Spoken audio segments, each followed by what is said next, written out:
ஹரஹர நம பார்வதி பதையே ஹரஹர மகாதேவாம் சர்வத்ர சதா கோவிந்த நாம சங்கீர்த்தனம் கோவிந்தா கோவிந்தா.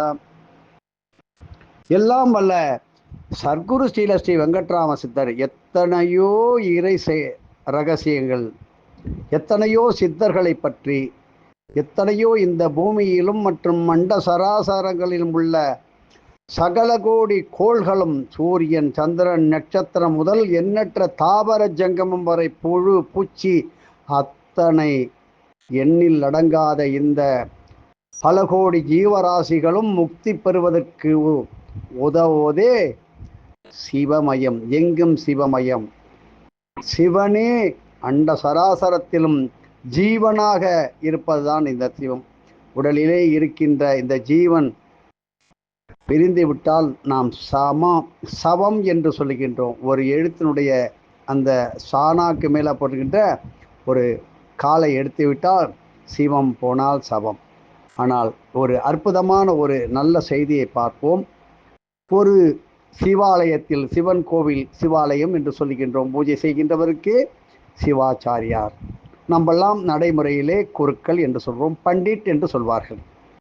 ஈசானம், தத்புருஷம், அகோரம், வாமதேவம், சத்யோஜாதம், இந்த ஐந்தும் நிறைந்த கலைகளுடன் அத்தனையும் வைத்துக்கொண்டு அந்த சிவாச்சாரியாருக்கு ஒரு ஆச்சாரிய அபிஷேகம் என்று செய்வார்கள். அவர் சிவனுடன் பேசுவார். அதனால்தான் ஒரு குருக்கள் ஒரு விபூதி கொடுத்தால், ஒரு முடிகயிறு போட்டால், ஒரு மந்திரிச்சு கொடுத்தால் அதனுடைய பலன்களை எத்தனையோ லட்சம் ஜனங்கள் அன்றிலிருந்து இன்று வரை கொண்டாடி வருகின்றார்கள் என்றால் இந்த சிவாச்சாரியனுடைய மகிமையை நாம் சொல்லவும் ஆளாது. ஏன்? அந்த சிவனை தொட்டு பூஜித்து அபிஷேகம் செய்து அலங்காரம் செய்து அதற்கு செய்கின்றவர்க்கு ஏதோ ஒரு பெரியவர்கள் ஒரு தலைமுறையில் செய்த புண்ணியம் அது வழி வழியாக தலைமுறையாக தாத்தா பாட்டி அப்படி சொல்கிறோம் இல்லையா, அது போகிற தாத்தா, கொள்ளு தாத்தா, முப்பாட்டன், எள்ளு தாத்தா, இப்படி பேரன் பேத்தி வகை கடந்த 7 ஜென்மம், பின்பு 7 தலைமுறை, பின்பு 7 தலைமுறை, முன்பு 7 தலைமுறை, இப்படி பூஜித்து வருகின்றவர்கள் அற்புதமான சிவாச்சாரியர்கள் இருந்த நாடு தான் நமது பாரத தேசம். இப்படி சிவாச்சாரியார்கள் இருந்ததனால் ஆலயத்திலே முழு காலமும் முழு நாளும் பூஜை நடந்தது. இப்போதெல்லாம் காலத்திற்கு ஏற்ப நடை சாற்றப்பட்டதை தவிர ஒரு காலத்தில் நடை சாற்றப்படாமல் இறைவனுக்கு எங்கே உறக்கம், எங்கே ரெஸ்ட், எங்கே ஓய்வு கிடையாது. அவன் ஓய்ந்து விட்டால் இந்த உலகமானது அடங்கிவிடும். நமக்கு தெரியும். ஆடல் வல்லான் சதா சர்வகாலமும் தனது உடுக்கை ஒளியிலே ஜீவராசிகள் உற்பத்தி ஆகி கொண்டு இருக்கின்றது நமக்கு தெரியும் அல்லவா? அப்படிப்பட்ட இறைவனுக்கு ஏன் ஓய்வு? சிந்தித்து பார்க்க வேண்டும். இப்பொழுது நமக்கெல்லாம் ஓய்வு அதிகமாக தேவைப்படுகிறது. உதாரணமாக எனக்கே எடுத்துக்கொள்ளுங்கள், ஓய்வு தான். ஆனால் நம்மை படைத்தவன் விதைத்தவன் விதைத்து விடுவான். விதையானது உறங்குவதில்லை, முளைத்து எழுகின்றது. அதுபோல இந்த சிவாச்சாரியருடைய அருமை பெருமை என்பதை நாம் கொஞ்சம் தெரிந்து கொள்வோம்.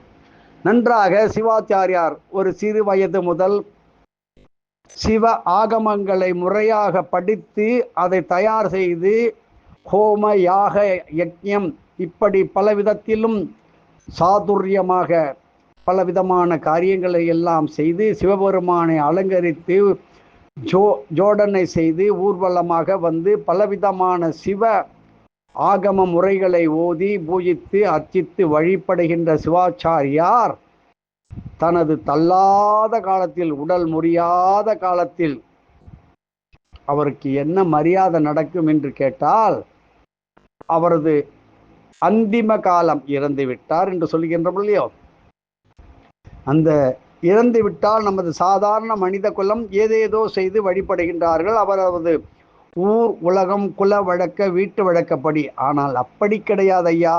சிவாச்சாரியாருக்கு இறந்து விட்டால் செய்தி கிடைத்தவுடன் அந்த சிவாலயத்திலிருந்து ஒன்று கிளம்புகின்றது.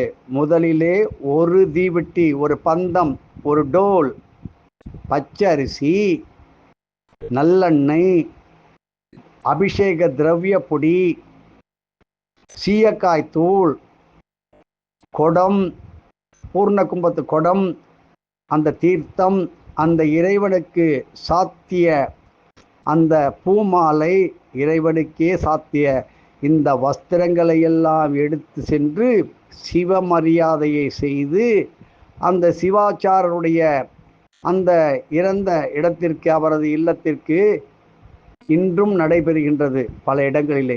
இது வெளியில் கொண்டு வராமல் விட்டு விட்டார்கள். சிவாச்சாரியருடைய மகிமையை தெரிந்து கொள்ள வேண்டும்.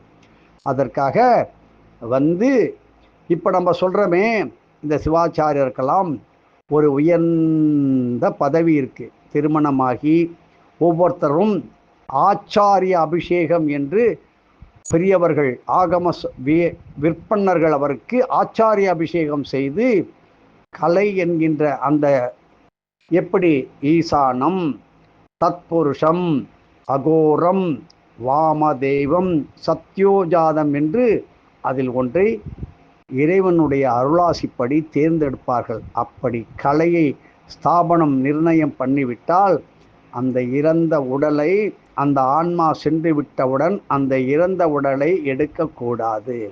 அதற்காக அந்த அவர் எந்த ஆலயத்தில் பூஜை செய்தாரோ அந்த ஆலயத்தில் உடனடியாக அந்த இறைவனிடமிருந்து நாம் சொல்லிய ஒரு தாம்பாளத்தில் பச்சரிசி, தயிர் சாதம், நல்லெண்ணெய், சீயக்காய் சூள், திரவிய பொடி, அபிஷேகத்திற்கு தேவையான அத்தனை பொருட்களையும் எடுத்து சென்று அவர்கள் குலவழக்கப்படி அந்த பூத உடலை குளிப்பாட்டுவார்கள். குளிப்பாட்டிய பிறகு இதையெல்லாம் செய்து சிவபெருமானுக்கு எப்படி அபிஷேகம் செய்கின்றார்களோ அதே போல் செய்து இவருடைய உடலிலே ஆன்மா என்கின்றது ஒன்று இருக்கிறது. அது சிவனுடன் கலந்து ஆன்மா, அந்தராத்மா என்று சொல்லுவோம். இப்படி அந்தராத்மாவை, அந்த இறைவனை அந்த உடலிலிருந்து இப்படி பிரித்து அந்த கலையை இறக்குவார்கள். அந்த குடத்திலே இறக்கி 16 விதமான முறைகள், ஷோடச்ச உபசாரம் என்று சொல்லுகின்றோமே, சிவபெருமானுக்கு என்னெல்லாம் செய்கின்றோம், தீப தூப ஆராதனை அத்தனையும் செய்து முழங்கி, அப்புறம் அங்கே செய்த ஹோமத்தினுடைய அந்த அக்னி, நெருப்பு என்று சொல்லக்கூடாது, அந்த அக்னியை எடுத்து அதுக்குத்தான் சிவாக்னி, அதை அவர்கள் அந்த இடுகாட்டிலே, அந்த சுடுகாடு என்று சொல்கிறோம், அந்த இடுகாட்டிலே, அந்த ருத்ர பூமியிலே அந்த தணலை, தீ என்று சொல்லக்கூடாது, தணலை, அக்னியை அந்த சிவாச்சாரியனுடைய திருமார்பில் இட்டு சம்ஸ்காரம், அந்த கிரியைகளை செய்து அப்புறம் அந்த வழக்கப்படி இவருடைய உடலில் உள்ள அந்த இறைவனை மந்திர ரூபமாக, வேத ரூபமாக, ஆகம ரூபமாக இறக்கி வைத்துவிட்டு இவரை சாதாரண வெறும் உடலாக அங்கு அந்திம காலத்தை செய்வார்கள். இப்படிப்பட்ட பாக்கியம் கிடைத்தவர்களே சொல்லுவோமே, யானை இருந்தாலும் 1000 பொன், யானை இறந்தாலும் 1000 பொன். அதுபோல ஒரு சிவாச்சாரியா, நல்ல சிவாச்சாரியர் ஒரு ஊரில் இருந்துட்டால் அந்த ஊரையே காவந்து செய்வார்கள். அப்படிப்பட்ட சிவாச்சாரியர்கள் இருந்த நாடு தான் இந்த பாரத தேசத்திலே, குறிப்பாக தமிழ்நாடு. இன்றும் அது பல இடங்களிலே விடுபட்டு விட்டது. ஆலய பூஜை செய்வதற்கு வருவதற்கு முன் வருவதில்லை என்பது கொஞ்சம் வேதனையாகத்தான் இருக்கின்றது. இப்படிப்பட்ட மரியாதை சாதாரண ஒரு மனிதனுக்கு கிடைக்குமா என்றால் கிடைக்காது. ஒரு நாள் போவான், ஒரு நாள் வருவான் என்று சொல்கின்ற போல, வீடு வரை உறவு, வீதி வரை மனைவி என்று சொல்வது போல ஆகிவிட்டது இந்த நிலைமை. அது தொடரக்கூடாது. மீண்டும் பழைய நிலை வந்தால் இந்த பாரத தேசம் பழம் பெரும் தேசமாக இருக்கும். ஆகையினால நமது வாத்தியார் சொல்வார், நீ இறைவனுக்கு செய்வதை விட இறை அடியாருக்கு செய்யடா, அது போல ஒரு புண்ணியம் கிடையாதும்பாரு.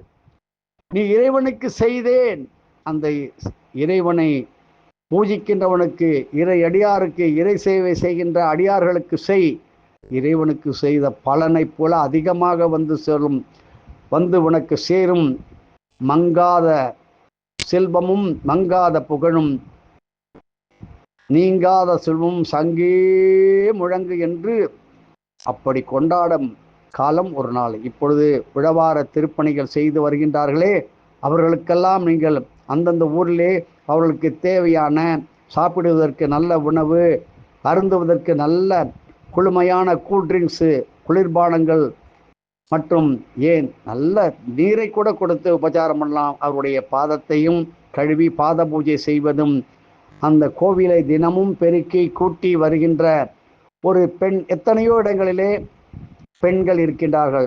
அவர்களின் கைகளை பட்டு அவங்களுடைய தொட்டு உங்களுடைய உடம்பை தடவி கொடுத்தால் உடம்பில் உள்ள அத்தனை நோய்களும் தீரக்கூடிய சக்தி ஒரு கோவிலை பெருக்கி குட்டி பெருக்கி சுத்தம் செய்கின்றவருடைய கையில் உண்டு என்று நமது வாத்தியார் சொல்லியிருக்கின்றார். இதிலிருந்து நாம் கொஞ்சம் கொஞ்சமாக பகுதி 2இல் பார்ப்போம். சிவாச்சாரியாரின் மகிமை என்ன, குடிமை வைப்பதின் தாற்பயம் என்ன, மகிமை என்ன, தத்துவம் என்ன, குடிமையில் எத்தனை வகை உண்டு என்றதை நமது வாத்தியார் சொன்னதை பாகம் 2, 3 என்பதில் விரைவில் பார்ப்போம். எதுவும் என்னுடையதல்ல, அனைத்தும் உன்னுடையதே அருளாளா அருணாச்சலா.